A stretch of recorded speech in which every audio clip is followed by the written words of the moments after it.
maestros, maestras, ¿cómo están? Bienvenidos, bienvenidas a esta jornada de capacitación pedagógica. Ya estamos aquí conectados porque tenemos nuestra tercera ponencia, un tema muy interesante, y ya está aquí con nosotros también el profesor Juan José Yaringaño, un tema que siempre aprendemos, nunca dejamos de aprender porque es algo que nosotros vivimos en nuestro día a día con nuestros niños, ¿no? Sobre todo en las primeras edades o los primeros grados.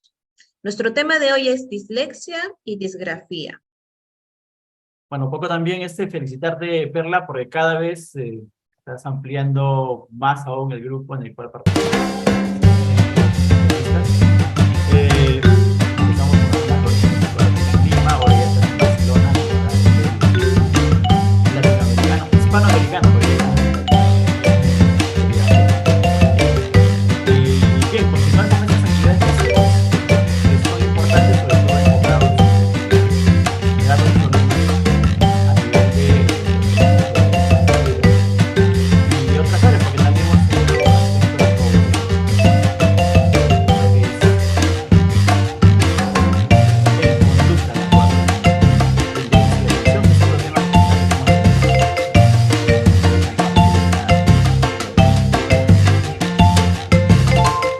¿pueden ver?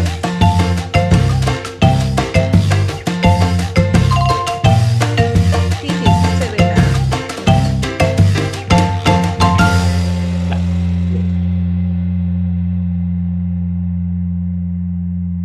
Nuevamente saludarles a todos por los que están presentes. El tema que nos convoca hoy es a propuesta también del grupo de CAPTA, lo que sería dislexia y disgrafía, estrategias de intervención. Aquí, bueno, trataremos de abordar por lo menos una o dos estrategias.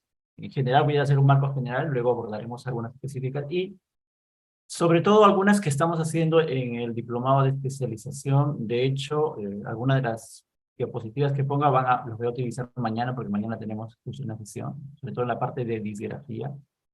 Eh, es importante, un poco para que vean también el trabajo que estamos realizando con respecto a estas áreas de manera específica. Y si hay preguntas, creo que Perla luego me las irá dando para poder responder a sus interrogantes.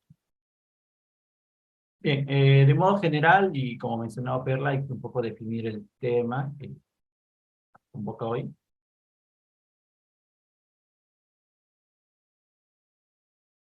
Disgrafía como tal, uno lo puede enfocar como dificultad en la adquisición de la lectoescritura. Y esto es importante porque no solo se refiere a los procesos de aprendizaje dentro del ámbito educativo, también al contexto en el cual se encuentre el niño que aprende, el contexto familiar y social, y los materiales o recursos que tenga.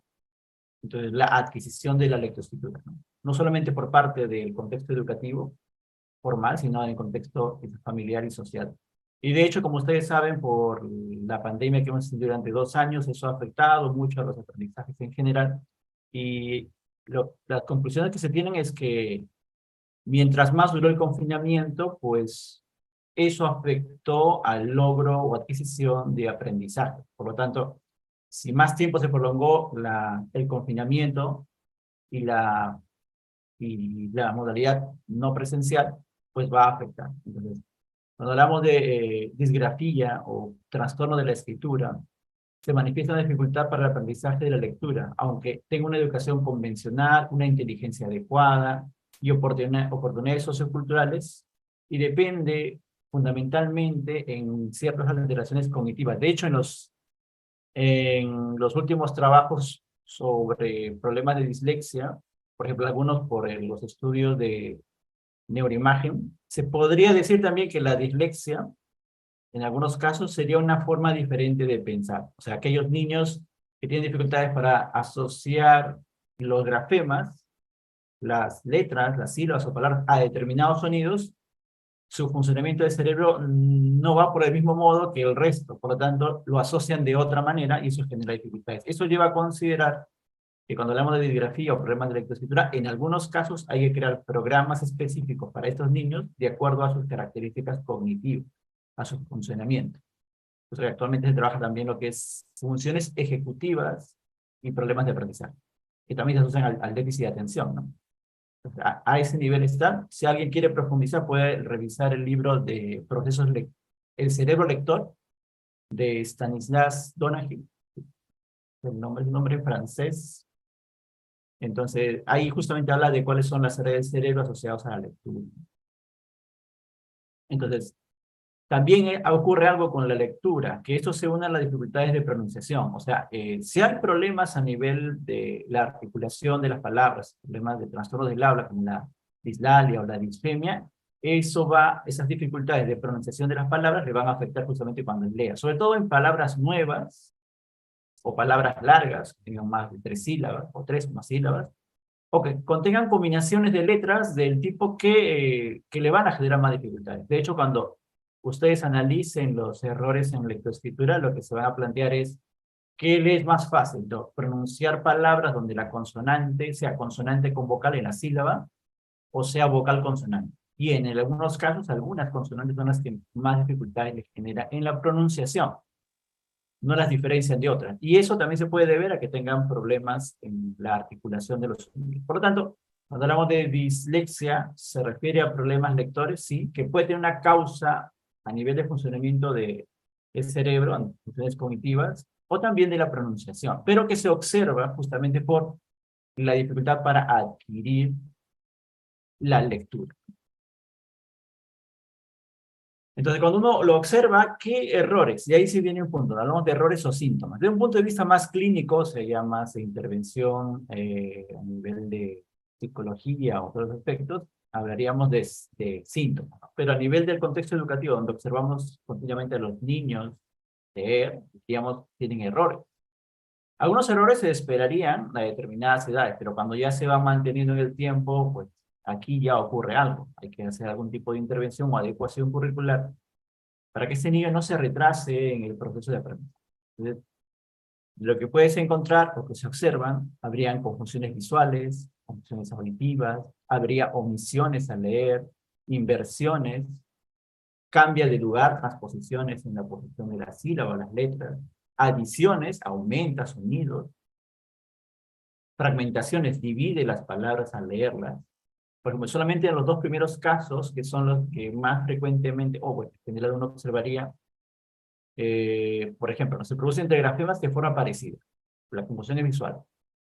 De hecho, también se asocia a cómo se lo representa, ¿no? Porque a veces yo les contaba a las profesoras en las clases, cuando ustedes le enseñan la letra A o la letra B, ¿cómo se lo dicen al niño? Pues, se lo dibujan, lo escriben y también le asocian hasta algunas canciones o algunas palabras. Digo, la letra A es un círculo con un rabito. La letra B también es un círculo, pero que tiene como una línea vertical o un palito. Entonces, el niño asocia esas características porque las observa, las recuerda, también a nivel auditivo, porque lo ha escuchado como una frase. Entonces, cuando lo escribe, tiende a confundir. Entonces, habría confusiones, sobre todo visuales, en grafemas que se parecen, ¿no? Ya sea por la similitud o por la orientación. Por ejemplo, B por D sería una rotación. Por eso que muchas de las explicaciones para la dislexia se enfocaron, y luego veremos ahí un poco a continuación, es por la parte perceptiva. O sea, el niño tiene problemas perceptivos, que pueden ser de orientación en el espacio, que puede ser de posición o ubicación. Entonces, los ejercicios que se hacían, o se realizan actualmente también, se refieren a él. Lo otro serían las confusiones auditivas, que se produce con fonemas vecinos por el punto de articulación. Por ejemplo, son dificultades para discriminar sonidos similares. Por ejemplo, el sonido de la letra F con la letra S, o la letra P con la B, la T con la D, N con M o Y con Ch. Si uno los pronuncia, tienen similitudes en cuanto al punto o quizás en el modo de articulación. Como te digo, la letra F, el sonido sería, estoy un poco, el aire lo estoy controlando en la salida. Y en la letra también, solo que la posición de los labios no es la misma. Entonces, si el niño tiene problemas para el punto y el modo de articulación, pues también sería problemas cuando los lee, porque se asocia mucho los problemas de articulación de sonidos a la lectura en voz alta. Entonces, es importante tener en cuenta. Y de ahí vienen los ejercicios. De hecho, los ejercicios surgen a partir de eso, ¿no? Para que el niño diferencie. Por eso que ahí se asocia mucho lo que es conciencia fonológica. Que el niño reconozca un sonido y lo asocia a un tipo de pronunciación o lo distinga de otro. Solo plantéense esa posibilidad. En algún tipo de dislexia, cuando uno escucha la palabra mesa, o cuando tiene que leer la palabra mesa, prioritariamente, mesa tendría, yo diría, tiene 2 sílabas, o sea, 2 partes, y tiene 4 componentes. O sea, lo podría hacer en 4, que sean 4 fonemas. Pero algunos niños no lo pueden subdividir más, o sea, llegan a mesa y no pueden dividir el sonido con la E. Ahí habría un problema de conciencia fonológica o de distinción de fonemas o de pronunciación de los fonemas. Sí, y habría que trabajarlo para que pueda pronunciarlos durante la lectura. Se va de la mano mucho con los problemas a nivel de la pronunciación, de la articulación de sonido. Bien, otros errores, sobre todo ya es la lectura que no tiene ritmo, es muy lenta o muy rápida, repite cuando lee, ya sea en voz alta o en silencio las palabras. La lectura es a modo de sílaba. Hace salteamientos en la lectura, vuelve hacia atrás, regresa, tiene vacilaciones, titubea, inventa la lectura. De hecho, inventar la lectura es una estrategia también. O sea, uno lo ve como un error, pero también es una estrategia del niño cuando no tiene o no reconoce las palabras que tiene que leer, y eso ocurre bastante. Desde el punto de vista psicológico, les diría que cuando un niño inventa es como salvar mi autoestima, ¿no? Porque en vez de parecer que no sé leer o que no soy capaz de, bueno, invento y parece que estoy leyendo. Entonces, es un recurso que utiliza a partir de sus estrategias personales para no quedar mal ante el grupo, ¿no? Y eso me ha pasado varias veces con niños, ¿no? Y yo me leía las palabras, pero ¿qué dice acá? Y me decía mesa, o bastaba empezaba con la M y me decía una palabra que él conocía. Pero no decía eso, pero él reconocía una letra y le inventaba la palabra completa. Bien, no, para salvar la autoestima funciona, pero claro, está leyendo primero. Puede hacer asociaciones semánticas que no son los más comunes, pero sí puede cambiar palabras que tengan el mismo sentido para él. La comprensión lectora es deficiente y usa apoyos perceptivos adicionales. O sea, por ejemplo, señala con los dedos o hace algunas marcas o algunos movimientos de todo el cuerpo para lograr identificar dónde se encuentra en la lectura o qué palabra tiene que ver. Esto ocurre durante la lectura. Ahora, visto así, estos son los errores que puedes encontrar dentro del proceso de adquisición. Bien, si hay alguna pregunta, le pueden señalar. Justo cuando a veces cambia un tema, ya podrían, si tienen alguna duda, podrían plantearla. Si no, continuaría. Ahí Perla quizás me diga si hay alguna pregunta. Sí, continúa, Juan José. Ya. Ah, el cerebro lector. Creo que alguno ya lo ha leído. Sí, hemos compartido por el chat el libro que has recomendado, El cerebro lector, Sí. para que lo puedan buscar. Ah, genial. Me dio una broma aquí, me pusieron. Gracias, gracias. Es bueno que lo revisen, es un muy buen libro. Se está actualizando también, porque hay otras ediciones del 2017, ahora que es la última. Originalmente fue de 2014 salió las primeras publicaciones. Muy bien, en estrategias. Bien, yo las he agrupado en 4, que es también las que utilizo. Sobre todo la primera, y ahí sí les recomiendo un libro que es fundamental para entender esto a nivel cognitivo y a nivel didáctico, la lectura y escritura, que son Psicología de la lectura y Psicología de la escritura, de Fernando Cueto. En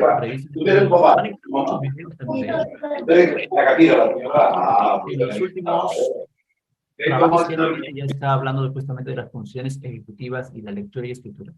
Entonces pueden buscar Psicología de Lectura y Psicología de la Escritura de Fernando Cueto.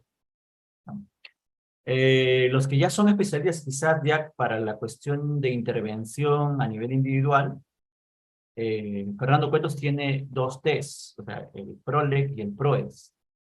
El PROLEG, la versión revisada, el PROES, que son procesos lectores y procesos de escritura. Entonces tú tienes, no solamente tienes un libro donde plantea cuáles son los procesos implicados en lectura y escritura, también la forma de intervención. De hecho plantea un modelo de enseñanza que es el un modelo que se apoya en los recursos informáticos. Y tienes dos test que te permiten evaluar. Tienes un paquete completo para trabajar cualquiera de las dificultades a nivel de la lectura y escritura. Les recomiendo que sigan cualquiera de sus videos, están en internet hay muchos. Fernando Cueto es un investigador español sobre el tema de lectura y escritura. Entonces, una forma de hacer la intervención es identificar los procesos lectores y los procesos de escritura. Eso lo vamos a abordar ahora, que es una de las estrategias que yo les voy a desarrollar, ¿no? Pero habrían otras. Por ejemplo, la otra sería intervención psicoeducativa con padres y docentes. Esto lo desarrolla Ana Miranda, una también es investigadora española, sobre el tema de las dificultades de aprendizaje, que puede ser en lectura, escritura o en matemáticas. Y cuando ella dice intervención psicoeducativa, lo que señala es que es sobre todo preventiva. Se debe trabajar con docentes y padres para la prevención de los posibles problemas hacia adelante. Es una estrategia proactiva, o sea, que va enfocada en, ya se presentan errores en lectura y escritura a ciertas edades, ya lo sabemos, y que pueden ser indicios de problemas mayores.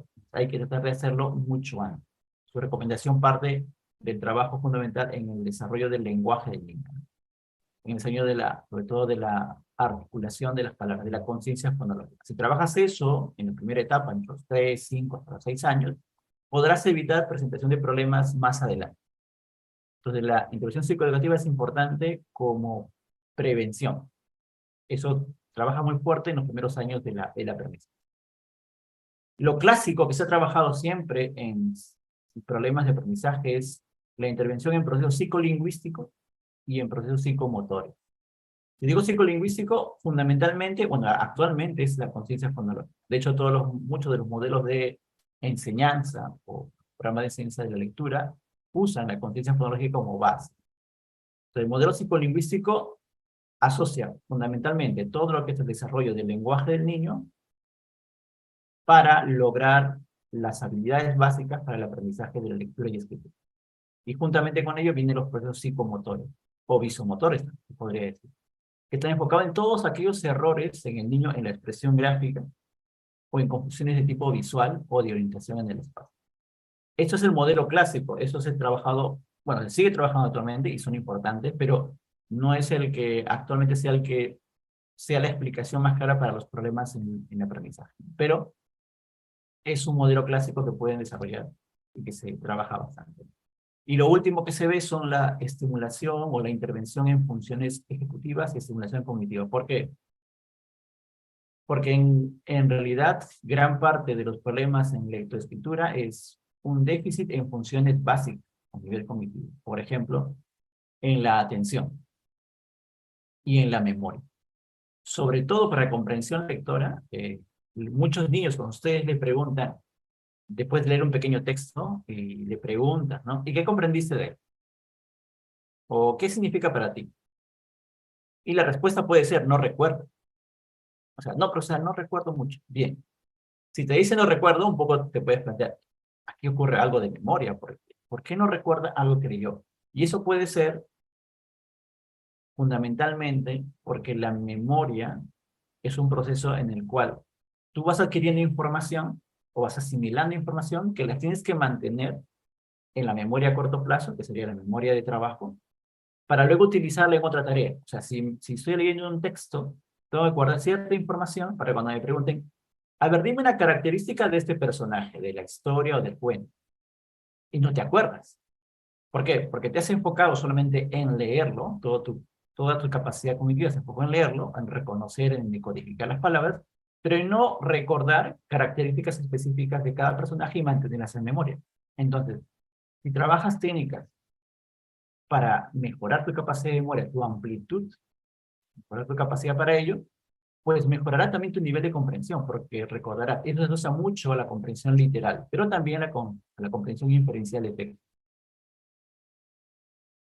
Y esto está asociado a las funciones ejecutivas. ¿Por qué? Porque antes de leer un texto, tendría que haber planificado qué quiero de ese texto. Y ahí vienen todas las estrategias que se enfocan justamente para comprender un texto. Pueden buscar el libro de Isabel Solé, Estrategias Lectoras. Y Isabel Solé plantea justamente, ¿no? Antes del texto, que es clásico, ¿no? El título te da una idea de lo que puede traer el texto. Bueno, si el cuento es Los tres ositos, la pregunta es, ¿de qué tratará el cuento? bueno, de la vida o de lo que dice a 3 opciones. En principio no sé cuáles son, pero la idea es general. Entonces, Isabel Soler te plantea, revisa el título o revisa las partes esenciales o generales y para darte una idea general del texto. Luego ve avanzando en el texto, marca unas palabras, subraya algunas, que son estrategias ya de identificación de aspectos específicos. Luego trata de relacionar esas partes. Luego darle una visión de conjunto. Entonces, todas las estrategias, cuando uno las va desarrollando, ahora hablaríamos que son parte de la función ejecutiva, porque es planificación y organización del trabajo que voy a realizar. Pero ya estaban dichas antes, solo que ahora las vemos de otra manera. ¿Por qué? Porque los estudios en funcionamiento del cerebro y lectura y escritura o cálculo nos dicen que se están activando esas áreas del cerebro para completar esas tareas.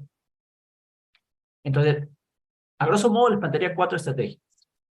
Las que siempre debemos hacer son la de intervención psicoeducativa, que es prevención, y es básicamente educar a las personas sobre qué errores podrían cometer los niños al aprender la lectoescritura y cómo podríamos ayudarles, ya sea en el hogar o en la escuela. Y eso es el trabajo de capacitación con docentes o de talleres para padres o entrenamiento a padres en actividades específicas. Cómo ayudar a los niños en el ámbito lector.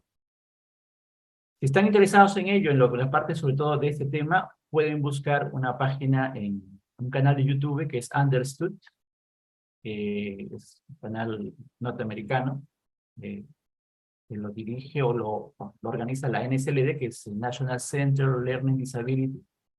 Pero Understood está en español, tiene versión en español. Entonces, ahí están todas sus características, sus propuestas sobre cómo trabajar con padres. Van a ver videos, pueden afiliarse a su canal y a su página web. Y les puede llegar avisos de, por ejemplo, estrategias para niños con déficit de atención, para niños con problemas lectores, con problemas en disgrafía, qué actividades puedo realizar. Te recomiendan algunas formas también de cómo detectar los problemas a temprana edad. Hay hasta charlas online, pueden ustedes revisar. La ventaja es que mucho de material actualmente de Estados Unidos ya está en español, dada la gran influencia de la comunidad hispana, o sea que van a encontrar mucho material ya traducido, y bastante traducido. No es que sea una traducción que no podemos entender, sino está bien hecho. Pueden revisar. Una recomendación que le doy, afílense a ese canal, está en YouTube, y también en su página web. Understood. Ya como comprendiendo. Bien, ¿hasta aquí alguna pregunta sobre estas propuestas en estrategias de intervención?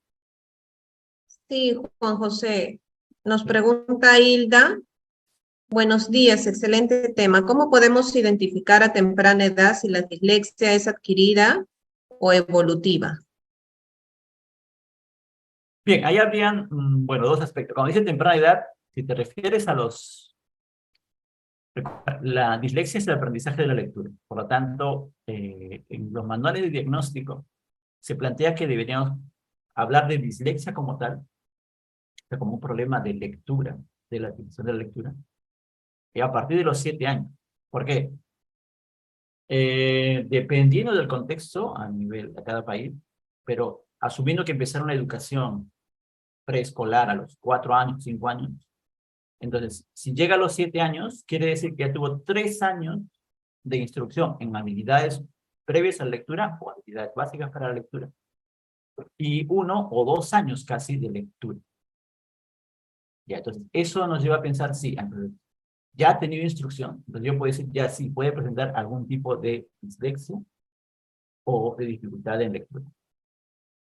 Entonces, cuando digo adquirida, sería, si dicen adquirida, la definición, si es evolutiva es por el desarrollo, si adquirida es que ha habido algo que ha interferido en el aprendizaje. Eso puede ser desde un accidente, o sea, una lesión a nivel del cerebro, o un traumatismo que puede haber afectado, o algún otro afectación a nivel ya físico que pueda haber interferido, o también puede ser algún tipo de problema psicológico, o sea, algo traumático que haya pasado en el niño y que le ha impedido o haya dificultado ese proceso de aprendizaje. Entonces ahí habríamos de adquirir, ¿no? Entonces, planteando como edad 7 años, 6 a 7 años, también hay otro criterio que pueden tener en cuenta cuando hablamos de problemas a nivel de la lectura, que es un desfase o, digamos, no ha logrado los aprendizajes esperados para la edad. Y el desfase debería ser de casi 2 años. O sea, un niño que tiene 8 años, su nivel lector es como si fuera de 6 años. O si tiene 7 años, su nivel lector está como al inicio, cuando era un niño de 5 años que recién está empezando el aprendizaje de las letras, de las primeras sílabas y palabras. Hay un desfase como de 2 años.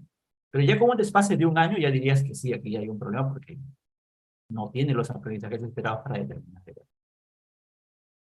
Entonces, ¿cuándo habría de hablar de dislexia? Pero planteemos una edad, puede ser 7 años, como base, entendiendo que ha habido instrucción previa. Si digo que es adquirida, debió haber habido un factor externo que haya afectado a ella. Si es evolutiva, es por su propio desarrollo. Pero ahí también ocurre algo. Si es en el desarrollo, también está en función de cómo ese ambiente familiar o social ha favorecido el aprendizaje de la lectura. Ustedes se pueden plantear algo importante, ¿no? Muchos niños, en el contexto latinoamericano, a veces los únicos libros que hay en casa son los libros de texto. O sea, aparte de ello, no hay otro. Los padres no son modelos lectores. O sea, los niños no ven a sus padres leyendo. Quizás el periódico, ya que es un avance, pero no los ven leyendo libros necesariamente. O la lectura no es algo que en su entorno familiar sea considerado como algo parte de. O sea, no, los padres no ven a sus padres leyendo de manera autónoma. Entonces también eso favorece o dificulta que en el desarrollo la lectura sea fácil o que la lectura sea un aprendizaje que se dé en ese contexto. También eso puede. Entonces diríamos que es en el desarrollo sí, pero ese desarrollo está afectado por la estimulación del entorno, por los materiales que estén allí que favorezcan el aprendizaje, en el caso de la lectura. Entonces, eso sí, podríamos observar. Un poco por allí, en referencia a la pregunta que me enseñaron. Muchas gracias, Juan José. Hay otra pregunta por el chat del Zoom de Lady. Dice, buen día, excelente. ¿Hay pruebas para detectar la dislexia? Sí, de hecho hay varias, pero ahí ocurre algo, ¿no? Recuerden que cuando hablamos de dislexia como trastorno, ya tiene una categoría clínica, o sea, que tiene como hasta un código, ¿no? Entonces, cuando hablamos de un diagnóstico, tengo que reunir una serie de síntomas para que cumplan los requisitos y que se presente durante cierto tiempo. Entonces, la prueba, lo que nos dan es sí, nos permite identificar los síntomas o errores a determinadas edades y que son tan precisos que uno puede decir, sí, esto se asocia a la dislexia. Por ejemplo, en castellano está el DSTJ, que es una prueba para el diagnóstico de la dislexia. Específicamente para dislexia. DSTJ, por ejemplo. Justamente lo estuvimos trabajando con unas alumnas hace unos años para tratar de hacer una adaptación en Perú. Y es muy riguroso porque para aplicar la prueba hasta tienes que utilizar una distancia entre la mesa y el material lector. O sea, se trata de regular desde la postura cuando se lee, los errores que tiene al leer, o sea, como mostré antes, inversiones, omisiones, la velocidad, se le toma el tiempo, velocidad lectora es importante.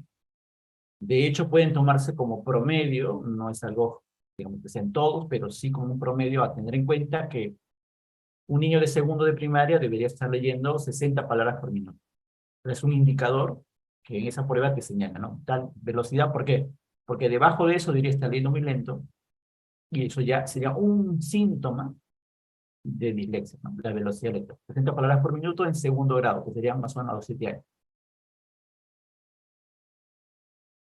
Después serán 90 en tercero, 110 en cuarto, y se esperaba que estuviera arriba de los 120 en sexto de primaria, de 120 hasta 130, 140. Y que cuando terminara la educación secundaria debería estar arriba de 240 palabras por minuto. Entonces, las pruebas de dislexia se ponen en aspectos muy específicos y en síntomas. Sí, sí hay pruebas para detectar dislexia. Muy bien, gracias, Juan José. Por acá Edwin nos pregunta, ¿tiene influencia la anemia en el desarrollo de la competencia de la lectura? Y tenemos también otras preguntas que nos están esperando. Sí, bueno, ¿quién preguntó ese nombre? Edwin. Bien, Edwin Edwin, Roca. sí, en realidad en el Perú hay varios estudios sobre la nutrición y los problemas de aprendizaje. Puedes buscar hay una ONG que se llama GRADE, GRADE. Ella ha hecho varios estudios sobre rendimiento académico y condiciones de salud. Una de ellas es la nutrición o la alimentación. Entonces, la anemia sí tiene una alta incidencia, no solo en la lectura, en general en el aprendizaje y el desarrollo. Recuerda, cuando hablas de anemia tienes que plantear dos posibilidades. Tiene bajo peso, baja talla o la combinación de ambos. Si tiene bajo peso y baja talla, sí es una anemia crónica, porque si hay bajo peso, pero mantiene la talla, quiere decir que los recursos a nivel, ya sea de la ingesta calórica, de los nutrientes que tiene el niño, le permiten aún mantener el desarrollo y el crecimiento. Pero cuando ya afecta el crecimiento, quiere decir que no hay suficientes nutrientes para que la masa ósea comience a mantenerse. Por tanto, tú planteaste tres posibilidades, ¿no? Bajo peso, baja talla, y bajo peso y baja talla, ya ese es el crónico. Entonces, ¿qué ocurre cuando hay anemia? Es que el cuerpo va a priorizar los nutrientes para mantener las funciones vitales. Entonces, ¿qué va a ocurrir? Que el cerebro se pone un poco más lento, por así decirlo. Tiende a dormirse. ¿Por qué? Porque duerme, no gasta energía. El cuerpo ahorra energía, lo máximo posible. Entonces, una tarea cognitiva exige mucho a nivel de funcionamiento. De hecho, la cantidad de calorías que gastas al desarrollar problemas, lectura o actividad cognitiva es fuerte. Por eso que lo que trabajamos ya sea en docencia, los que trabajan en trabajo cognitivo alto, en investigación, tienen un desgaste, aunque no sea físico, pero o sea, no sea físico por ejercicio o movimiento, sino es un desgaste, pero a nivel cognitivo, que también exige mucho recursos. Inevitablemente, los niños con anemia tendrán problemas de aprendizaje, sobre todo porque pueden quedarse dormidos, procesan más lento la información, y por eso les cuesta asimilar grandes volúmenes de información, o sea, te quedan con lo primero que escuchan. Y sobre todo afectar a la atención, básicamente, y a la memoria. Entonces, si tú ves la secuencia de procesos cognitivos, ¿no? Primero está la atención, la percepción, la memoria, el aprendizaje, el pensamiento, el lenguaje. Entonces, si la anemia hace que tu atención decaiga y tu memoria, por lo tanto, se ve afectada porque quedas dormido y ya no vas a atender los otros estímulos, entonces afecta a los siguientes procesos que vienen a continuación, ¿no? Interesante, interesante. Por aquí tenemos a Rosa Sosa que nos dice, buenas, necesariamente si hay dislexia, hay disgrafía. En una reciente supervisión se me corrigió sobre los términos, diciéndome que la dislexia ya aborda los trastornos de aprendizaje de la adquisición de la escritura. ¿Hay diferenciaciones específicas? ¿Quién era la pregunta? Rosa Sosa. Ya, bien, Rosas. Bueno, ahí habría que diferenciar también. Recuerden, cuando hablamos de dislexia o de disgrafía o también disortografía y discalculia, ¿ya? Primero, el primer criterio cuando hablamos de dislexia es que solo habría dislexia si no se presentaran problemas graves en las otras áreas, porque si no, hablaremos de un problema más general de aprendizaje. Pero bien, por identificación de síntomas, yo puedo decir, ¿presenta dislexia? Sí. Pero también presenta síntomas de disgrafía, sí. Pero para decir uno u otro, tendría que plantearme algún criterio o criterios sobre cuándo se determina disgrafía y cuándo dislexia. Entonces, la idea es juntar síntomas. Ahora, dislexia y disgrafía están juntos, sí. De hecho, yo puedo decir, ¿no? Presenta trastornos en el aprendizaje y adquisición de la lectoescritura. Y esto habría incluyendo en cierta medida dislexia o disgrafía. Pero si hablo de los dos, lo que sí tendría que acompañarle es, mira, presenta disgrafía o dislexia, porque observé estos síntomas que se asocian a dislexia y se asocian a disgrafía. Por ejemplo, en muchas de las hojas de control o de observación o de registro para niños con problemas de aprendizaje, Luis Luceño, un investigador en el tema, docente también, él señala, ¿no? Cuando pone su ficha, pone el error se presenta cuando lee, pero también cuando copia, o sea, está el texto y lo copia. También cuando copia, pero al dictado, o sea, cuando escucha. Y también cuando hace escritura creativa, o sea, cuando él compone. O sea, el mismo error se presenta en los cuatro aspectos. O sea, cuando lee, tiene inversión. O sea, lee, en vez de decir chocolate, él te dice, lo lee como cocholate. Pero lee, hay una inversión. En vez de chocolate, dice cocholate. Ya, eso pasa al leer, al escribirlo, a la copia, o sea, cuando igual lo está viendo y lo escribe invertido, también cuando lo escucha, o sea, cuando alguien lo dicta, o cuando compone, o sea, cuando dice, a ver, hazme una composición de chocolate, y él siempre escribe chocolate, ¿no? Cocholate. Ya, entonces yo puedo decir, ¿presenta dislexia y disgrafía? Sí, porque presenta errores en ambos. Pero como el error se ve en todo, yo puedo decir, entonces presenta un problema en lectoescritura. Es ahí donde diferencia. ¿Por qué? Porque puede tener ese error de inversión, pero solamente cuando lee. O sea, yo puedo decir, eso es dislexia. O trastorno solo en lectura. O dificultad o problema en lectura. Pero cuando veo que ese mismo error está en 2 o 3 aspectos, que es en lectura y escritura, entonces yo puedo decir que sea lectoescritura. Sobre todo es ahí cuando te planteas la diferencia. Si observas que un error se presenta en lectura y escritura. Y en la escritura, en 3 aspectos. Como te decía, en la copia, al dictado o en la composición. O sea, ahí sí podría decir errores en lectoescritura. Entonces, primera forma de hacerlo, identifica los errores o síntomas. Entonces, cuando ves que los síntomas se presentan en ambos, entonces diría es en errores en lectoescritura. Y cuando el síntoma solo se presenta en lectura, es solamente en lectura. Puede ser más directo. Pero el error puede estar en lectura y escritura a la vez. Se puede, pero tienes que saber diferenciar. De hecho, es observación y registro. De hecho, hay que practicarlo hasta que ya uno va a diferenciar. Pero buena pregunta. De hecho, eso siempre me lo hacen en las clases, ¿no? Y yo les planteo, mira, acá está la ficha. A ver, ¿dónde presenta el error? Y lo marcan con una X. Sí, lo presenta aquí. ¿Cuál error? Y me ponen el ejemplo allá. Ahora, ¿lo presenta en lectura? No. Entonces, te das cuenta, es más dislexia, no es tanto en escritura. Interesante. Gracias, Juan José. Por aquí Chani nos dice, cuando un niño de 12 años escribe en forma de garabato, no se entiende lo que escribe. ¿Podría ser por dislexia? No, ahí, como en el anterior, el error es en escritura. Solo por ahí. Asume ese error, digo, prioritariamente es disgrafía. Ya. Por ejemplo, Mabel Condemarín tiene una prueba muy sencilla, que prueba 5 o 6 años, y solamente le pide que escriba, que haga copias de letras, copia de una oración, y luego sobre eso evalúa, ¿no? Y pone cuatro clasificaciones o tipos, ¿no? La adecuada sería la escritura hábil, o sea, escritura en la cual están bien claramente definidas las palabras, está con una línea base, en orientación, todo genial, muy bien, entonces copia hábil, ¿no? Y dice copia legible. Copia legible es con errores, pero la puedes leer. O sea, hay errores en los trazos, en la línea base, en el tamaño, pero dice, se puede leer, es legible. Lo que está antes de eso sería copia semilegible, donde sí ya no reconoces algunas y otras sí y otras no.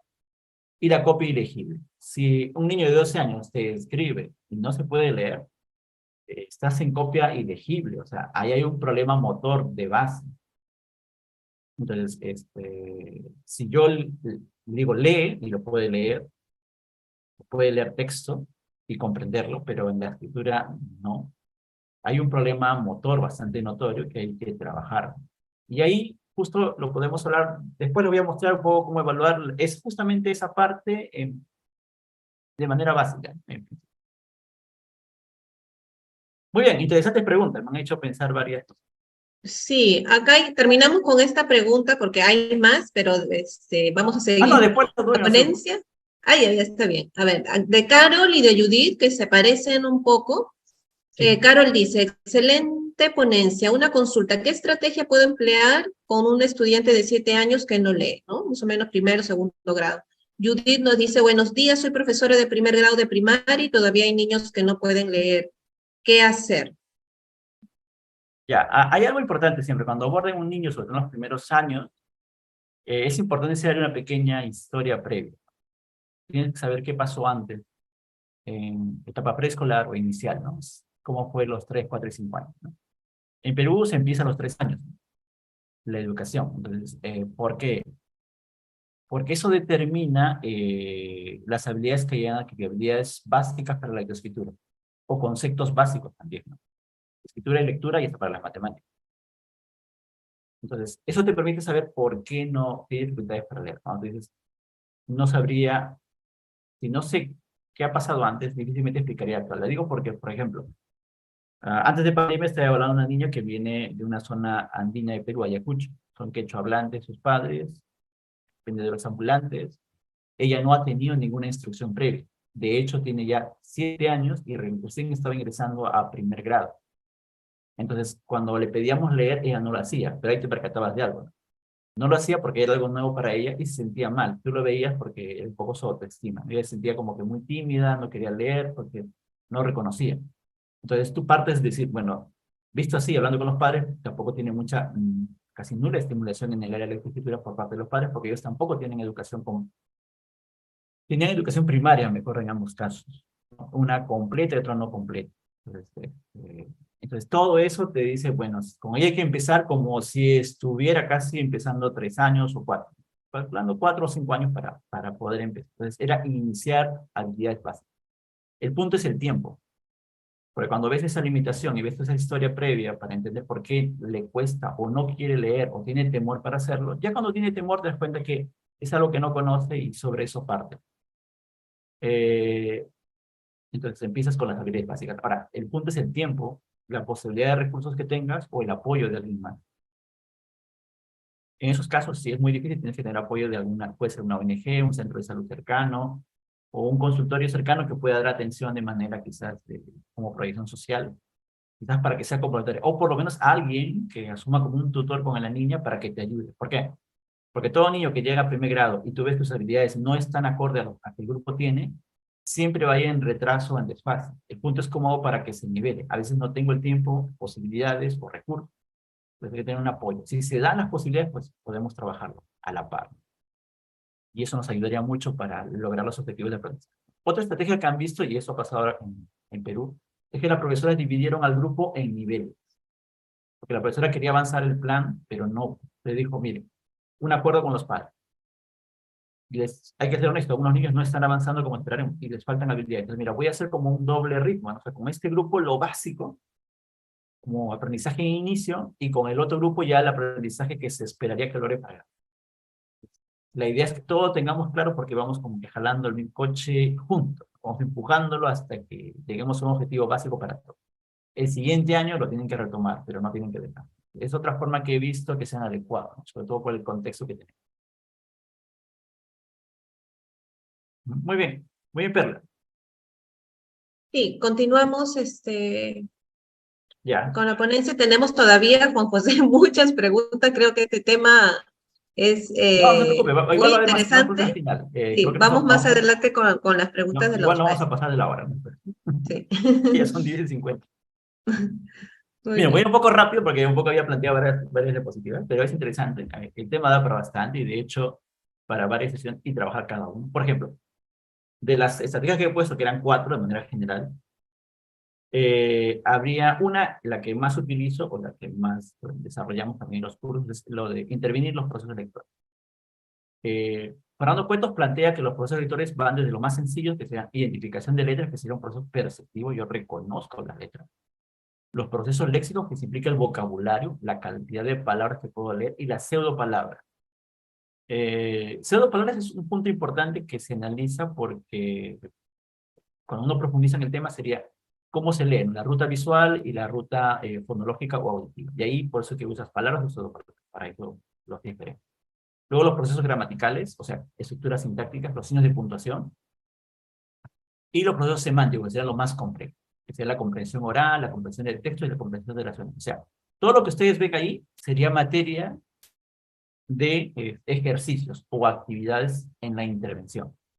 ¿Y cómo te guías? Porque tienes ese bloque, como esa pirámide de los procesos. La base son los procesos de percepción o de identificar claramente letras, que pueden ser letras en sílabas y las sílabas dentro de palabras.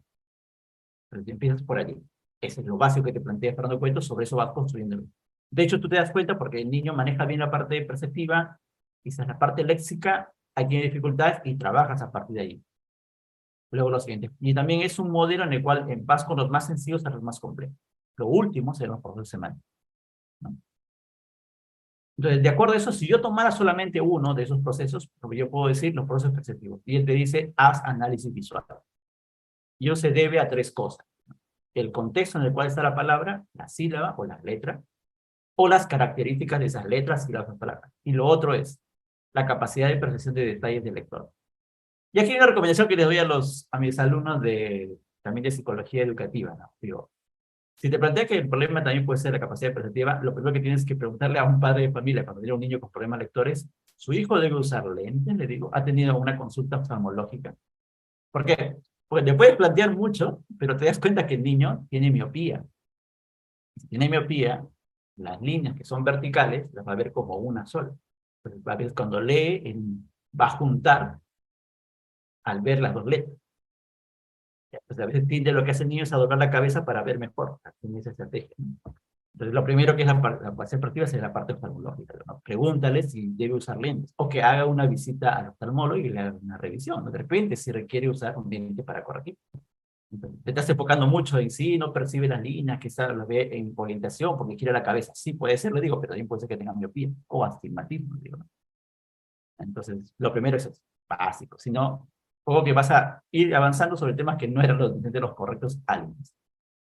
Bien, pero cuando él plantea identificación de letras, te dice, debes tratar de que el niño identifique sus características esenciales, ya sea porque lo distingue de otro, un rasgo distintivo en cada letra, porque se asemejan, por eso le decía, no, es un palito con un círculo, es un círculo con un rabito. Ya en la frase, ya un poco le estás marcando esas diferencias de otro.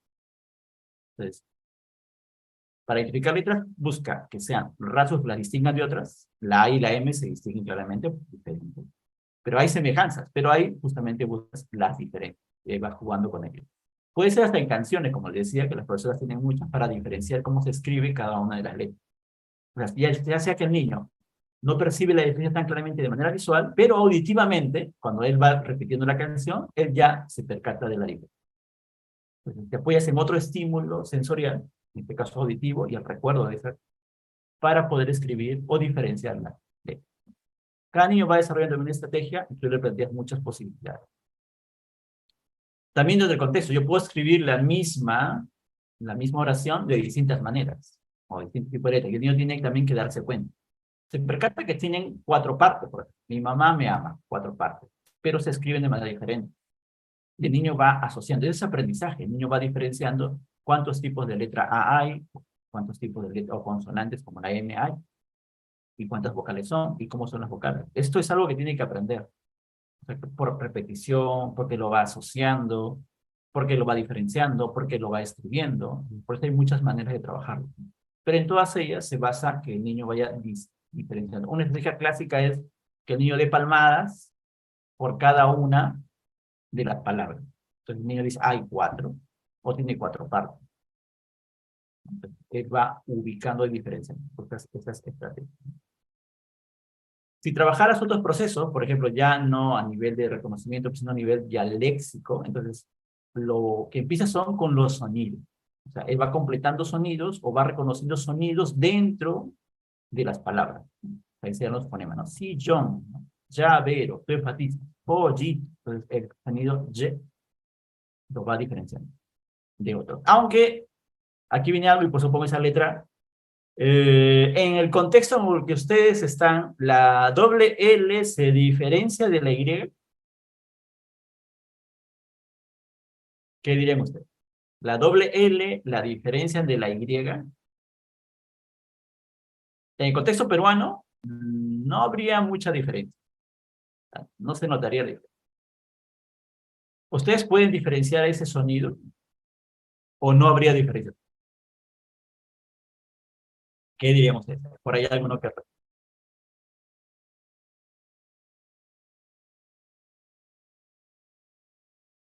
¿Alguien puede hacer la diferencia? A ver, si yo digo pollito, ¿lo puedo decir como con Y o con doble L? Os digo llavero.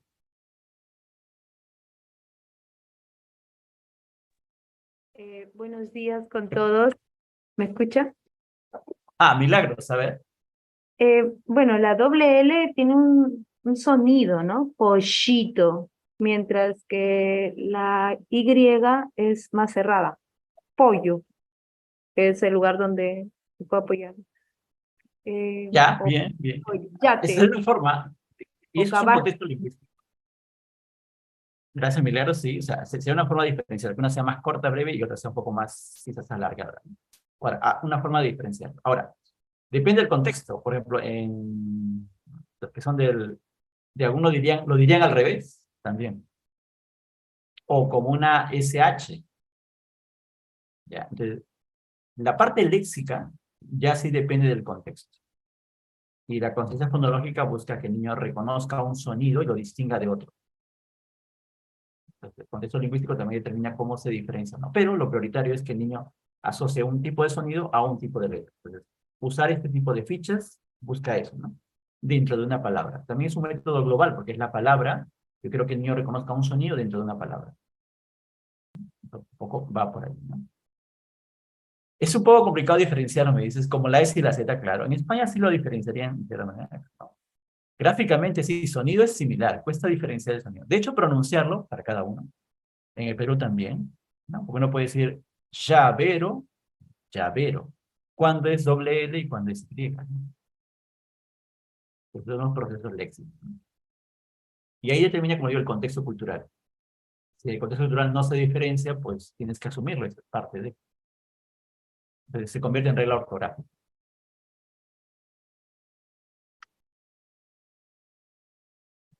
Bien, también proceso léxico, pero ya acá no nos enfocamos en la pronunciación del sonido, sino en cómo el sonido es parte de varias palabras, o es parte de una palabra, pero que tú puedes ir asociando como un componente. Así digo, y ahí vienen las tarjetas léxicas, que supongo que ustedes son bastante, de muchas variadas formas. Empiezas con las letras del alfabeto, entonces vas desde la A, ¿no? A de avión, ¿no? Varias formas, ¿no? Si te das cuenta, empiezas A y la tarjeta léxica debe ir con la imagen. Luego la imagen con la palabra. Y luego solo la palabra.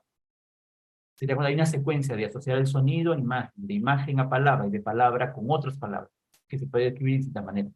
Para que el niño tenga ejemplos de distintos grafemas en la escritura.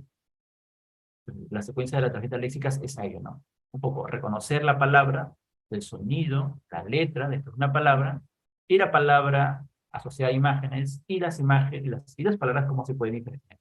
Tarjetas léxicas, de ahí veremos que hay tarjetas semánticas, que también se utilizan. Estrategias. 1. Utilizar palabras y diferenciar sonidos específicos en cada palabra. Utilizar tarjetas para asociar cada letra a una palabra. Sería una estrategia a nivel léxico. A nivel sintáctico es completar oraciones. Es una estrategia que plantea Fernando Cueto. Genera y apóyate en algo visual. Eso es interesante porque ¿no? Completa las siguientes frases y pinta la respuesta correcta. Las personas que no ven usan, y debería decir usan lentes. Entonces, tú le pones eso porque le das un apoyo visual para que complete la palabra. O para cortar un vestido usamos las tijeras, ¿no? Si fuera a cortar una hoja de papel, serían las manos. Podrían ser las manos y podrían ser las tijeras. Ahí el niño te diría. De hecho, me ha pasado cuando dices la variante, y me dije, no, con las manos también. Sí, tiene razón. Con las manos también se podrían cortar las hojas, o se podrían rasgar las hojas. Bien, procesos sintácticos. Construir oraciones de manera correcta. Completar oraciones dentro de alternativas. Si me plantea alternativas porque tiene que decidir, sobre todo cuando buscas que él complete en función del género o el número. Son los ejercicios en procesos de sintaxis. Construir oraciones que estén según ciertas reglas ortográficas. Luego vienen ya los procesos semánticos. Y aquí también usas tarjetas. Mientras que en las otras eran tarjetas donde usas una letra que es dentro de una palabra, aquí ya usas palabras dentro de un grupo de palabras que tienen una unidad semántica, que son parte de un grupo, como si fuera de una clasificación. De hecho, sí, ¿no? Por zapato, también puede ser zapatilla, zapatería, zapatero. Todas relacionan con los zapatos, o con aquellos que hacen zapatos, o el lugar donde se venden los zapatos. El niño va asociando. Eso es importante porque a partir de ahí él va creando una red de significados. Cuando hablamos de que el niño debe crear una red de conocimientos que sea significativa. Cuando digo significado, me refiero a la parte semántica. Y los significados se van construyendo a partir de que el niño asocia una palabra a otra y crea una red de conceptos que se pueden organizar en base a un organizador gráfico. Y también con eso, con tarjetas, que van jugando con las tarjetas. Tienen que agruparlas. Puedes agrupar las tarjetas en función de eso. Es una tarjeta de tipo semántica. Las otras son tarjetas léxicas, estas son tarjetas semánticas. Me parecen bastante.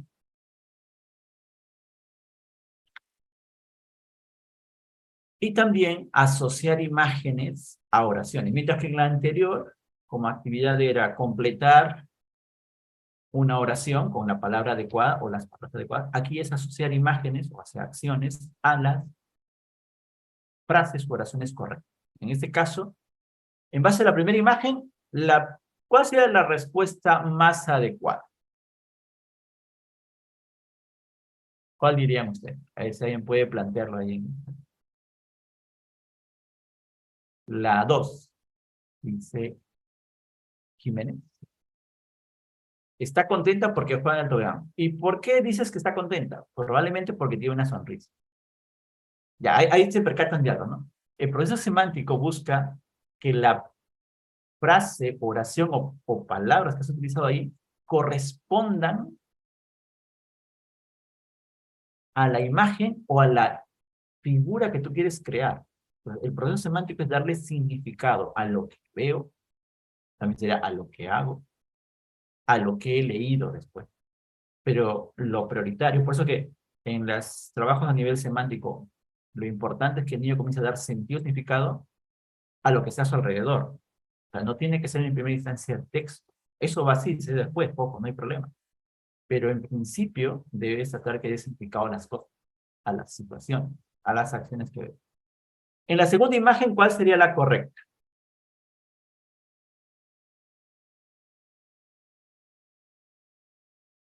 La 1 dice.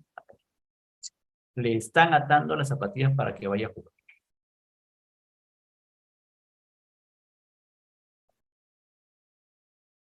La 1. Y ahí se van a percatar de algo y esto utilícenlo, no, o sea, es importante. Recuerden, en la parte de significados o darle interpretación a los textos que leen los niños, es cierto que yo puedo considerar, bueno, no es lo correcto, pero como mencionan abajo, puede ser la 3, y eso pasa, los niños te lo interpretan de otro modo. No digas que fue un error, sino que planteale, ¿y por qué crees eso? Y que te explique, te amplíe. Cuando explica más, estás trabajando el significado. O sea, no lo ves como error, sino como que él tiene una interpretación distinta. Porque puede ser cierto, ¿no? María no sabe atarse los cordones de la zapatilla. Ya, si te das Profesor, cuenta, le están atando las zapatillas, es lo que ocurre. Pero María no sabe atarse los cordones, lo que está diciendo es la causa de por qué le están atando los zapatos. O sea, es lo que antecedió a esto, o por lo que se está dando esto. O sea, es la causa de por qué le atan. Como María no sabe atarse los cordones, si te completa la frase, ¿no? Como María no sabe atarse los cordones, le tienen o le están atando las zapatillas para que vaya a jugar. ¿Se das cuenta? Si los pones juntos, las dos frases es una la que antecede a la otra. Tiene sentido, tiene lógica. Y ese niño piensa de ese modo, está bien. Pero la más adecuada para la imagen es la primera. De hecho, hay muchas oraciones así, sí, en la lista de ejercicios que te pones, que en realidad la oración es como si fuera la que antecede. ¿Por qué? Porque los niños quizás utilicen esa, pero ya te da una idea de cómo piensan, ¿no? La parte semántica, y a eso debemos llegar. Y también es lo que más cuesta lograr, les diría. Yo, con mis alumnos de la universidad, también tengo esos problemas, o sea, les pongo, claro, no textos tan sencillos, o sea, textos más de psicología, en el área educativa, bueno, psicología en general. Y tengo ese problema, ¿no? O sea, les cuesta entender lo que les planteo, entonces cuando leen, hay que ayudarles también. Muy bien, un poco voy a avanzar la siguiente parte que es disgrafía y luego culminar con las estrategias básicas y ya quizás ahí cerramos con preguntas. Bien, disgrafía. Aquí les pongo un ejemplo. De hecho, esta imagen la van a encontrar bastante. Pongan disgrafía en internet y van a encontrar esta imagen igual. Entonces aquí uno ya es un ejemplo bastante interesante. Por ejemplo, si ves disgrafía puedes encontrar aquí errores. También se asocia a la disortografía porque hay errores ortográficos. Por ejemplo, el título, la primera palabra, la primera letra está en minúscula. A su vez, el título está mezclando palabras en minúscula y en mayúscula. Y en mayúscula probablemente dirías que es en letra quizás imprenta, no en letra cursiva. Ya, bien. También ocurre en la siguiente párrafo, debería empezar con letra mayúscula y empieza con E minúscula. Entonces, bien, ahí habrían errores ortográficos asociados a disgrafía. Sí. Pero ya disgrafía como tal, en realidad estaría empezando en la palabra que sería murciélago, porque ahí, si ves, hay una confusión. No entiendo muy bien dónde termina la letra M, o no reconozco claramente la M, y dónde empieza la U. Entonces, ahí yo diría, bien, ahí sí disgrafía. Hay una distorsión o hay una unión de dos palabras, pero de manera no adecuada.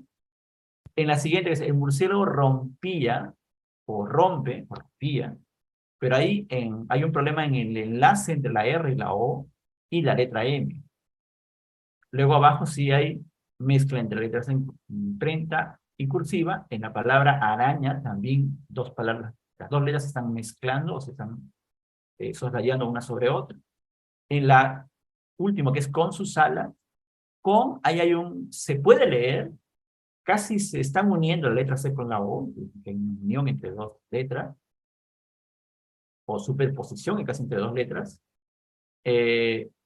Lo primero que tienes que hacer cuando ves esto es trata de escribir como él, o sea, imítalo. ¿Por qué? Porque cuando imites el cómo escribe, lo que vas a encontrar es algo importante. Que cuando él escribe, por ejemplo, si tomamos en la letra C con O y la letra R con la O, hay un problema en los enlaces, porque él cuando hace el enlace con la O, es como si volviera a girar para llegar a enlazar con la O. Y en la letra R también. Cuando el sentido es en el sentido horario antihorario, él vuelve a girar sobre él para volver a enlazar. O sea, lo que tiene es un problema en los giros antihorarios y horarios para hacer enlaces entre las letras que conforman una palabra. Ahí así a grosso modo lo vas a ver. Cuando hablamos de digrafía, el déficit en habilidades en la calidad de escritura, en el trazado correcto, en coordinar los músculos de la mano y el brazo, importante. Entonces, en digrafía, sobre todo, que la letra no es legible u ordenada. Y eso en función ya sea de la línea base, el tamaño de las letras, el trazo correcto en el sentido de cómo se escribe en la letra de manera correcta, o la presión en la escritura. Este trabajo, esta área de los problemas de aprendizaje, está mucho sí ligado a los procesos motores, que son la base. Entonces, también Fernando Cuetos señala esto, ¿no? Cuando habla de proceso de escritura, psicología de la escritura, dice, la escritura es identificar y reconocer el sonido de las letras y las palabras que escucha o ve, asociar esos sonidos a un signo gráfico y realizar los trazos de acuerdo a la memoria que él tiene de los movimientos. Pues mucho de la escritura se basa en los movimientos y en cómo él ha memorizado o cómo recuerda los trazos. Y por eso se plantea que hay cuatro procesos. Al igual que en la lectura, habría los procesos de escritura. El más básico serían los procesos motores, también procesos léxicos, los procesos de construcción sintáctica o sintaxis también, y los últimos son de planificación. ¿Por qué? Así como hablamos de que el proceso más complejo en lectura sería los procesos semánticos o de comprensión, el más complejo en la escritura sería cuando él tiene que construir, redactar u organizar para producir texto. Y eso cuesta bastante. Lo que más observamos son los procesos motores, los de los errores. Entonces, ¿qué errores observas? Uno, las letras son muy grandes, sobre el tamaño, la forma está distorsionada o no se reconoce, hay inclinación en el renglón de las letras, hay mucho espaciado a veces en las letras, están sobrepuestas o desligadas, los trazos son exagerados, son muy gruesos o muy suaves, la dirección va en otro, no funciona, los enlaces no están adecuados, se distorsionan, o con giros y rotaciones innecesarias.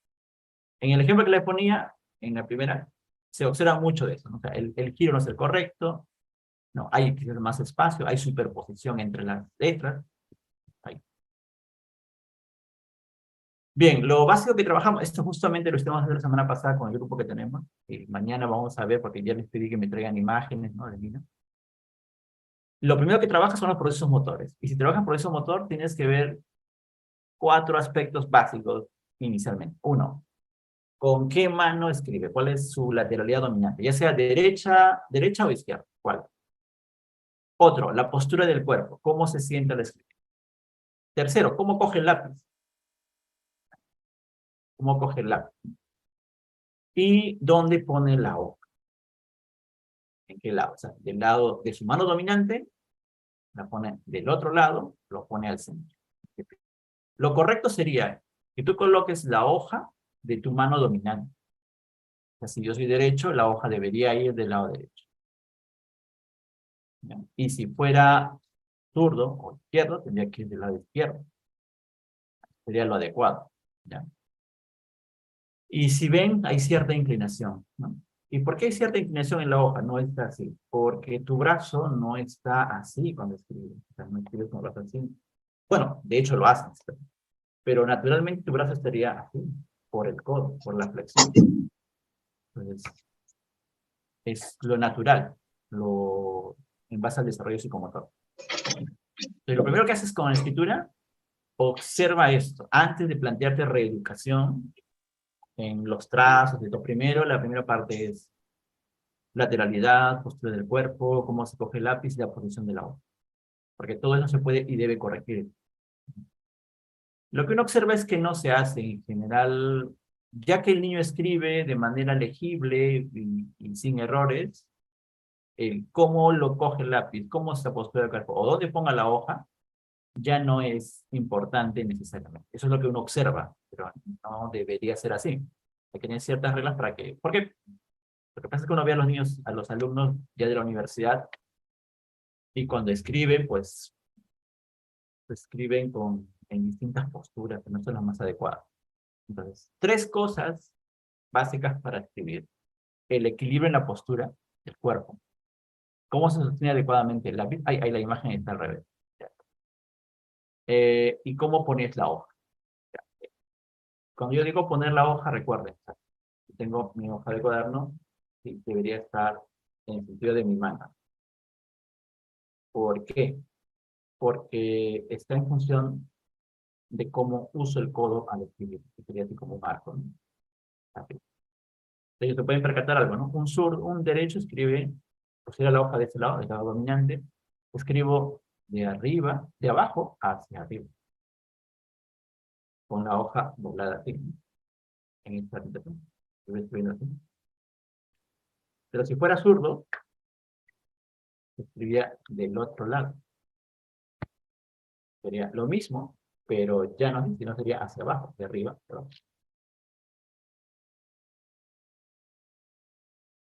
Pero lo que ustedes ven es que el zurdo pone el cuaderno aquí. Y si pone el cuaderno en el lado derecho, el zurdo la única opción que tiene para no tapar lo que escribe es hacer enganche. Poner la mano así para escribir. O lo que hace con el cuaderno es ponerlo casi en 90 grados y escribir de abajo hacia arriba. Así, como empujando el lápiz. Y de esa manera puede ver lo que escribe. Entonces, si tú ves, cuando yo pongo del lado derecho sería un poco más cerca a mí y veo. Si fuera zurdo estaría un poco más distante para poder yo ver mi posición. Pero, como les digo, si el niño escribe legible, o sea, se entiende lo que escribe sin errores, no se le corrige en ningún tipo, ni la postura del cuerpo, como esté sentado, ni la posición de la hoja, ni cómo coge la. Por eso yo les pido, tráigame fotos de niños escribiendo. Y aquí te percatas ya pues de un montón de cosas. Primero en la postura, la mayoría de niños escribe, bueno, muchos niños escriben de esta manera. Si tú lo describes así, los dos niños, ¿cómo está la postura de su cuerpo? Primero, ¿qué lateralidad tienen? Derecha. Pero la pregunta es, ¿cómo está la postura de su cuerpo? ¿Qué dirían? ¿Cómo es la postura de su cuerpo? Descríbanlo, de ahí lo que ven, nada más. El pecho sobre la mesa, bien. ¿El mentón dónde está?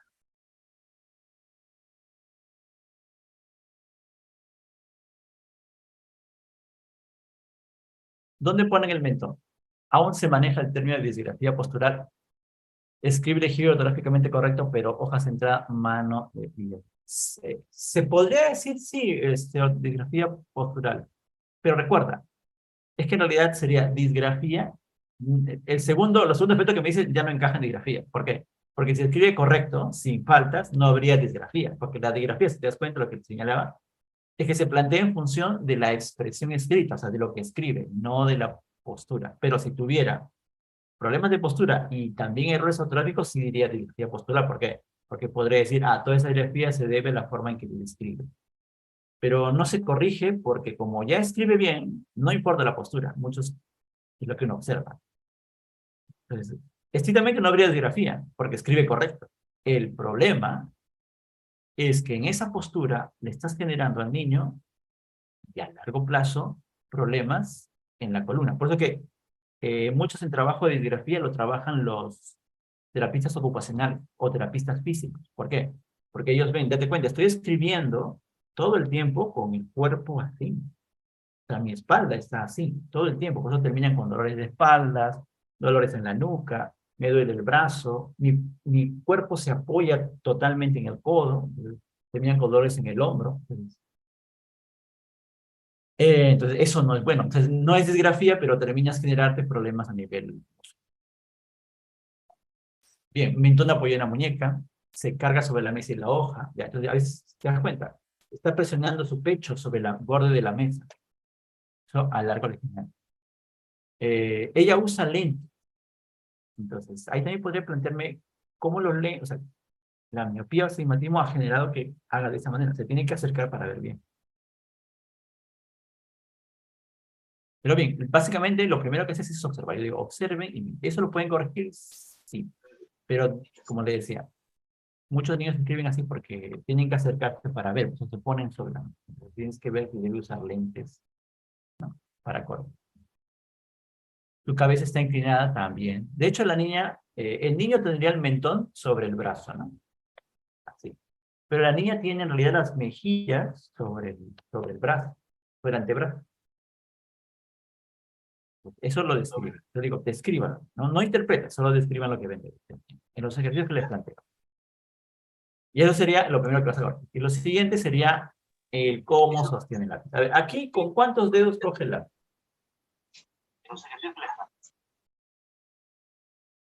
¿Qué dirían? ¿Cómo lo ven? Con 4. Sí, se debe usar 4.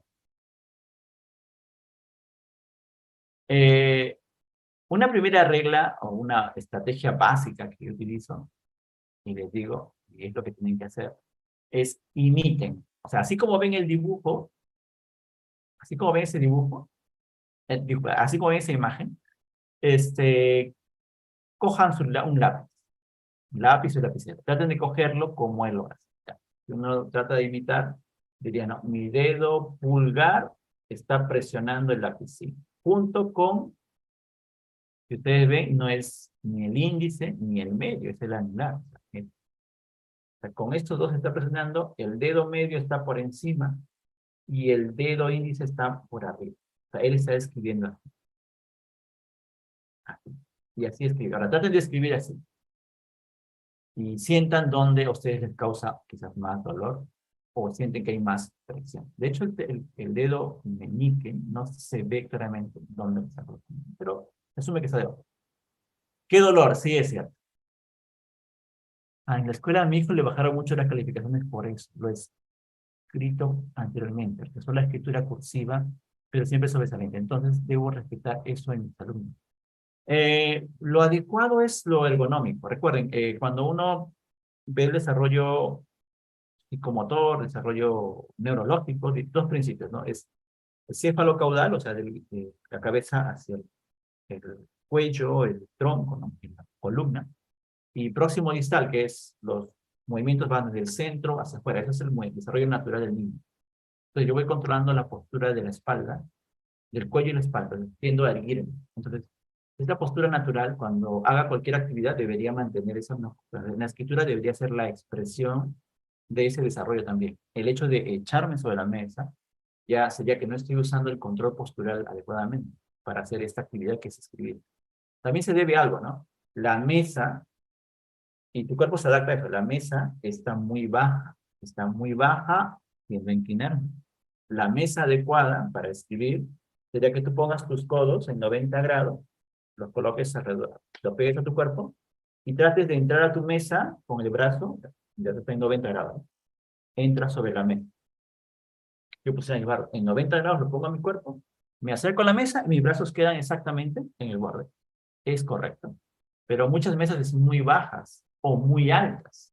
Si es muy altas, me tengo que poner los codos para escribir sobre ellas. Entonces, ocurre que las mesas y las sillas no están adecuadas, esa es la parte ergonómica de la escritura. El terapista físico te lo va a decir, mira, no, aquí está mal postura. Te va a decir que tienes acá escoliosis. ¿Por qué? De hecho, sus exámenes de ellos son camina, mueve los brazos, ven cómo se piensa eso le está afectando porque recarga el peso en un lado u otro. En este caso la escritura se nota, ¿no? Ya se percata, ¿no? Aquí hay una oportunidad. Entonces, sí, y va a ocurrir. De hecho, muchos no quieren escribir porque les duele escribir. Y esto se debe a la postura. No puede escribir con la mano así. Sí, eso es cierto. Es que él ya, ahí lo que les digo, o sea, el niño escribió eficientemente o llega a escribir eficientemente así, y ya el dolor para él es algo natural. Y por eso que terminan con las manos así, de acá. En el caso de él es zurdo. No, está haciendo con sus manos. Bien, eso sí, entonces hay que observarlo, ¿no? Y la primera regla es, trata de imitarlo. No solamente en cómo escribes, sino en su postura. Y dime dónde te duele, dónde es más difícil, y trata de escribir, te das cuenta que justamente los errores que él tiene son por eso, ¿no?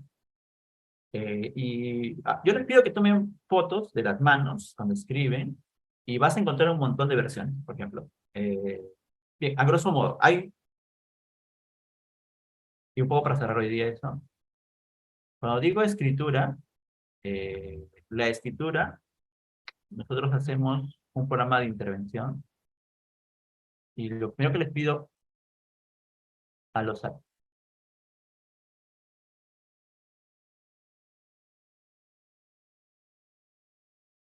bien, un poco para que se observe aquí, ¿ya? Voy a poner un poco cerramos con ello. Aquí les voy a mostrar esto. Es un programa personalizado porque es para cada uno de ellos. Ya. Ahora, ¿pueden ver mi cámara? ¿Sí? ¿Me pueden ver a mí? Juan José, por el Zoom sí, pero por el Facebook no se va a ver si estás compartiendo. Ah, ya. No digo, pero mi cámara está activa, digo. No sé si se ve. Sí, tu cámara está activa. Ya, yo les decía, ¿no? Recuerden, lo primero que tienes que ver es cómo coge el lápiz. Entonces, yo les voy a mostrar esto, ¿no? Recuerden, todos los lápices actualmente, si ustedes ven, bueno, la mayoría tienen la forma de un triángulo.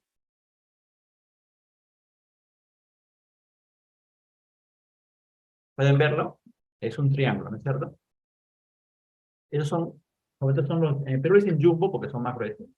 Estos eran los normales, más pequeños. Pero igual, ambos tienen la forma de un triángulo. ¿Ya? Entonces, cuando tú coges el lápiz, lo que te sugieren, o lo correcto, lo adecuado, sería usar la posición de trípode. ¿Trípode por qué? Porque haces como un triángulo con tu dedo. Es un trípode porque se apoya en tres. Tres. Entonces, como tiene la forma de un triángulo, entonces es fácil. Entonces, quiere decir que dos dedos, el pulgar y el índice, deberían ir arriba y descansan sobre la falange del dedo medio. Entonces es un triángulo. Un triángulo así.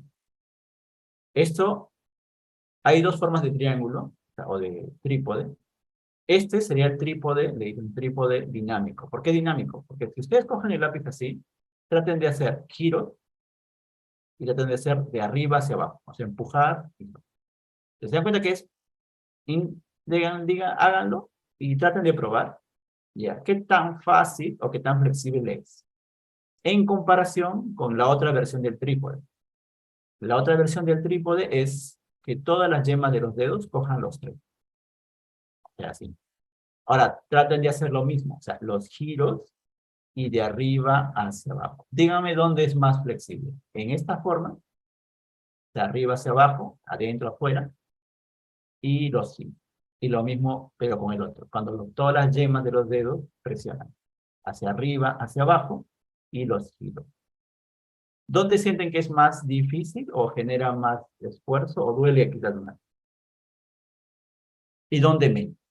Recuerda, el trípode, le dicen dinámico, cuando se apoya en la falange.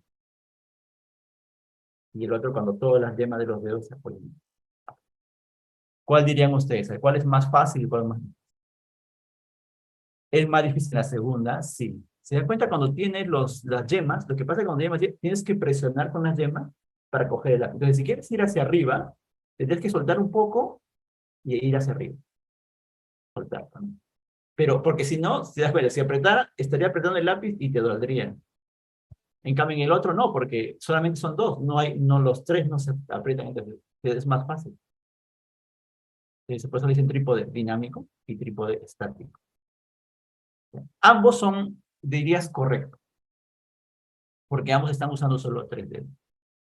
Pero lo que está cogiendo el niño son con 4. No coge con 4 así, sino que en realidad su postura es bastante raro porque está apoyándose estos dos, o sea, el anular y el pulgar están como que el dedo índice está en la parte de atrás, el dedo medio en el centro. Entonces, ¿cómo escribo así, no? Es que esa postura nadie le ha dicho cómo hacer. Y es algo que, bueno, pasa mucho, ustedes van a verlo. Y lo primero que corriges es la postura y lo siguiente es cómo coge el lápiz. O primero el lápiz y la postura, cómo mande la mano. Ahora, es importante, ¿no? Cuando ustedes observan esto, hay una cosa que ocurre. Luego, bueno, hay todo también los correctores. Supongo que en sus países también, correctores para los... en inglés se llama pencil grip o pencil grasp. Los pencil grip o los correctores serían agarre, en inglés el grip sería como agarre, ¿no? Agarre del lápiz. Hay de muchas variantes y todo depende de cómo él esté cogiendo el lápiz para dictar. Lo más sencillo que puedes hacer para hacer el trípode es cómo limito que estos dos dedos no cojan el lápiz. ¿Te das cuenta? La mayoría está cogiendo con 4 o con los 5. Entonces, ¿qué hago con estos dos para evitar? Lo que tendrías que hacer es, una forma es, colócale algo aquí, por ejemplo. Tienes un dado, cógelo con él. Ya. Entonces, si yo cojo con el dado, entonces me estoy forzando a que solamente puedo coger con 3. O sea, ya no puedo usar estos dos dedos. También podría ser una bolita, que también así.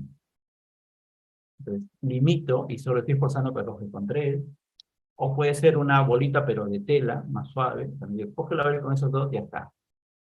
Ahora, tengo que entrenarlo en que haga esto. O sea, ¿qué hago con esto? O sea, si tiene así, le digo, ya, con esto rasga. O sea, le puedo poner en los dos dedos así.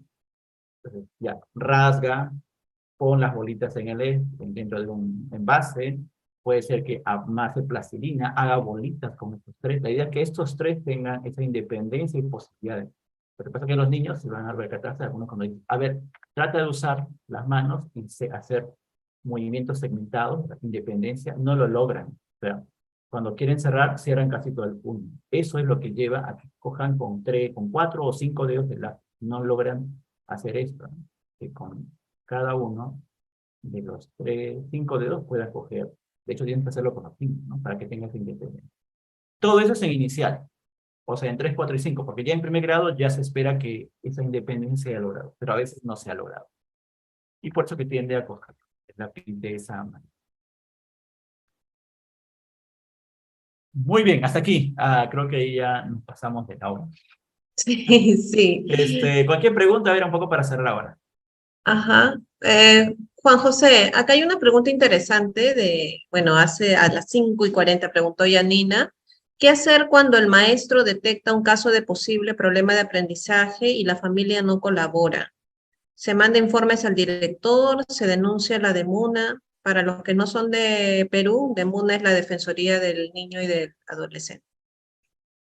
¿Qué se podría hacer? No dice Yanina. Bien, ahí vas por 2 caminos siempre, ¿no? Un camino que es el procedimiento, que lo que has hecho es el procedimiento que debe hacerse, o sea, lo otro que pides apoyo al CEBE, pero el CEBE solo o sea, el Centro de Educación Especial, básica especial, solo va a ser para casos ya cuando hay discapacidad de tipo intelectual o motora. Entonces ahí quizás te puedan ayudar como consejería, ¿no?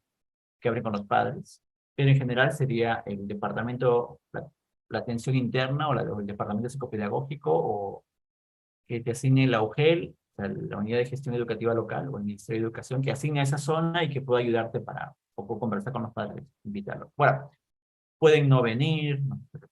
Lo primero es el procedimiento, que lo has hecho y está bien. Entonces ahí, siendo honesto, yo siendo psicólogo ahí digo, hay que ser pragmático y enfocarnos en la reducción del problema. Entonces, ¿quiénes son tus aliados? ¿Quiénes te pueden ayudar? En ese punto podrían ser otros compañeros de clase que te puedan ayudar con él, de una forma. Algún familiar que no sean los padres, si hubiese. Y siempre traten de tener algún tipo de ayuda de la comunidad o de la zona. O sea, ya sea una ONG, una entidad que haga un trabajo de proyección social, que puedas hacer cierto tipo de apoyo. Y entonces tú le das esa facilidad, ¿no? Entonces, esos serán recursos externos que puedes tener a la institución. Y lo otro es internamente. Digo, pues con los mismos compañeros, si alguno puede ayudarte también para que... O lo otro que les mencioné al principio, dividir el grupo en cierta medida en algunos en los cuales se va a trabajar y enfocar en actividades más básicas. Todo eso informando a los padres, igual les informa, pero está en función de cuánto apoyo puedas recibir. Recuerda, tu objetivo es que logren ciertos niveles de aprendizaje. Y también si la dirección del colegio son bastante proactivos y buscan estas alternativas, pero hay que estar insistiendo. Lo digo porque, por ejemplo, yo en otro contexto, ¿no? En otro nivel, ¿no? En secundaria, voy a un colegio en Villa El Salvador, un distrito de Lima, como parte de la universidad hacemos trabajos de evaluación en colegio. Entonces, cuando yo voy a hacer orientación vocacional, le pregunto a los alumnos y me dicen que no han hecho orientación vocacional en ellos. Son alumnos de quinto, nunca han recibido. Yo digo, hablo a veces con el tutor, doctor, no habría problema, usted puede solicitar, porque todas las universidades que enseñan psicología tienen un curso que es orientación vocacional. Es un curso, todos casi lo llevan, todos. Con otro nombre, pero todos tienen ese curso. Y todos tienen que hacer una evaluación. O sea, bastaría con que se contacte con ese colegio, con esa universidad, con esa facultad o escuela de psicología, y le podrían hacer la evaluación y tendrían los reportes en informe, porque es su nota. Los alumnos tienen que hacer la evaluación con la supervisión. De hecho, yo lo hago. O sea, entonces, solo es cuestión de gestión. Si tú lo haces, y lo mismo te diría, todas las facultades y escuelas de psicología y también de especializaciones, también a nivel educacional, tienen un curso asociado a dificultades de aprendizaje. Y yo en mi caso les pido que tengan un caso, o sea, les pido, tienes que evaluar un niño. Entonces, si el colegio se contacta con una universidad, tendría esa posibilidad también de tener algún tipo, y no solamente yo, como no hago eso, no les pido de que evalúen, sino que hagan una charla con los padres, una capacitación a docentes, y que tengan un caso, o sea, que un niño que ustedes hagan el seguimiento, hagan la evaluación, y ya es una ayuda, ya tienes a alguien más que está contigo, o sea, aunque es un estudiante, pero con una supervisión te puede hacer un buen trabajo, ¿no? Y no solo le puede servir para las cuestiones de aprendizaje, sino para cuestiones también de tipo psicológico. Muchos de los niños, y de hecho así pasa siempre, todos los niños con problemas de aprendizaje tienen problemas a nivel de la autoestima. Porque recuerda, el niño ve la nota y siempre sale desaprobado. O mejor dicho, nunca logran lo mismo que sus compañeros, por lo tanto se va a infravalorar. En todos los estudios de aspectos emocionales y problemas de aprendizaje va a afectar a la autoestima. Entonces, que tengas el apoyo no solamente para la parte del aprendizaje, sino que es un estudiante de psicología o de alguna supervisión psicológica, también te podría ayudar para la parte más emocional o afectiva del niño. Entonces, sí podrías tener... Has hecho bien en cuanto al seguimiento, porque la DEMUNA también ve eso, o sea, en cierta medida, porque es no atender las necesidades del niño. ¿Está bien? Muchas gracias, Juan José. Por el Facebook vamos a leer otra consulta. Dice, ¿cómo podemos abordar a niños de 9, 10 años cuando al momento de leer lo hacen como ellos creen o imaginan que leen? Cuando el texto es todo lo contrario a lo que se ha dicho, ¿no? Así como al plasmar tienden a confundir letras, palabras, ¿no? Hay una pregunta que también se parece, estamos hablando de niños de cuarto o quinto grado que tienen esta dificultad. Por el Facebook pregunta Hilda. Ya, cuando el texto que lee no coincide con el texto que está escrito, o sea, el que tenía que leer, ya ahí sí tú es una lectura inventada. Ya. Cuando se da lectura inventada, lo más probable es que él no reconozca, ya sea las letras, sílabas y palabras. Por lo tanto, creo que la edad dijo 9 años. 9 años. Sí, 9, 10 años. Ahí yo puedo ver ya un desfase, o sea, ese nivel lector sería como que puede ser entre 7 u 6 o 7 años, dependiendo de... Entonces, de ahí hay un desfase de más de casi 2 años, 2 grados, 2 grados. ¿Ya? Y ahí sí te planteas, hay que trabajar desde... O sea, en realidad el error, lo que te dice es el nivel lector que tienes. Entonces, tienes que empezar en ese nivel lector para avanzar hasta, o lo mínimo para llegar a avanzar hasta grado superior. Cuando es lectura inventada es, ahora, también tendrías que discriminar algo. Habría que analizarlo bien en ese punto. También se da lectura inventada en niños que son oposicionistas. O sea, en niños que no quieren leer porque tú se lo has pedido, pero sí saben leer. Si diferencias que no es un problema más de comportamiento, o sea, de oposición hacia ti, que de realmente un problema a nivel de aprendizaje, más cognitivo, no conductual. Entonces, si diferencias eso y no es lo otro, bueno, entonces si la explicación en su nivel lector no está adecuado a su edad, habría que trabajar desde niño para poder lograr los niveles alcanzados para el grado que se encuentra. Lo que se espera para ese grado. Muchas gracias, Juan José. Una última pregunta. Sé que hay algunas preguntas, porque hay varias que van a quedar de repente para una segunda oportunidad, ya vamos a atenderlo a Juan José nuevamente. A ver, dice, ¿qué estrategia se abordaría para un niño con autismo u otras necesidades especiales? Bueno, ahí ocurre algo, ¿no? Cuando hablamos de autismo o espectro de autismo, estamos entrando ya en, como decir, el trastorno mayor, ¿no? Ese trastorno, esa dificultad, es un trastorno del neurodesarrollo, ya afecta a todas sus capacidades de aprendizaje, ¿no? En general. Entonces, ahí tendría que diferenciar cuáles son los síntomas y el nivel, porque pues, el nivel en espectro de autismo son el 1, 2 y 3, donde el 1 requiere menos ayuda o poca, y su nivel lingüístico es bastante bueno, puede conversar, hablar contigo.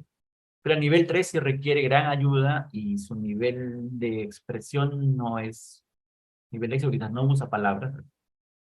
Ahí tendría que ver el nivel que obtiene y qué síntomas presenta. ¿Y en cuáles síntomas incidir? En general, en espectro autismo y lo básico son, uno, las relaciones que se establecen a nivel social, en la comunicación, ¿no? A nivel textual, verbal, mejorarlas.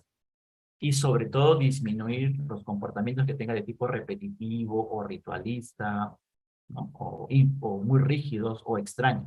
Los comportamientos sí hay que reducirlos e incrementar su capacidad lingüística y expresiva, ¿no? Por ahí va el trabajo básico en el concepto autismo.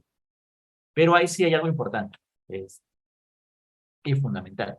El trabajo con espectro autismo ya es una adaptación de la familia a ese tipo de diagnóstico y adecuar muchas cosas en casa. Por ejemplo, la estrategia básica es usar las tarjetas. Las tarjetas, ¿por qué? Porque es el lenguaje o el uso de tarjetas para que el niño pueda indicarte lo que siente, lo que quiere hacer o realizar, o qué acciones se esperan, ¿no? O sea, tiene como una rutina en base a un lenguaje visual. Y te agradecen por el Zoom y también por el Facebook. Juan José, felicitaciones, muchas gracias. Gracias, Perla. Muchas gracias. Y un gusto en Muchas gracias, conocernos Juan a José. todos. Muy bien, entonces, Nos vemos. maestras, gracias, Juan José.